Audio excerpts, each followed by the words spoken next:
Silicone and latex caulk tubes require similar airtight storage but need slightly different handling to prevent chemical changes that affect performance. Silicone cures by reacting with moisture in the air, so any trapped air inside the tube can start cross-linking the material near the nozzle and create a partially cured plug.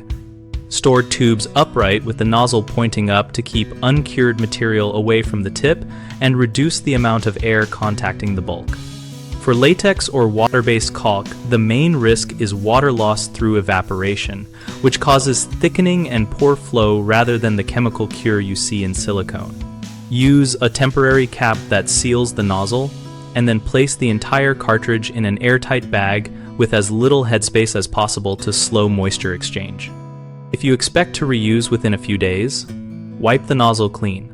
Push a length of the original cap or a short screw into the tip to displace air, and wrap the tip and cartridge threads with plastic film or tape for an extra barrier.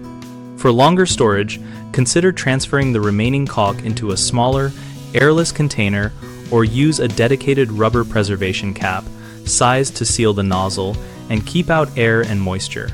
Common problems include a cured plug in the nozzle, thickened paste that will not extrude easily, and contamination from dried residue around the tip that ruins future seals. A cured plug is best cleared by cutting the nozzle back beyond the cured section and immediately capping with a tight-fitting rubber preservation cap to prevent recurrence.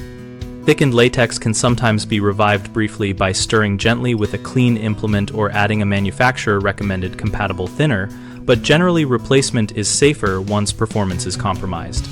Residue around the tip is avoided by wiping after each use, leaving a small bead of caulk protruding from the cut nozzle to seal the interior, and using a snug cap or single-use plug rather than loose lids that allow air exchange. At bighomeprojects.com, we help homeowners find local contractors and share real project experiences that relate directly to material choices and storage practices. We also connect contractors with owners looking for services and host a discussion community where we and others swap tips on caulk care and job site best practices.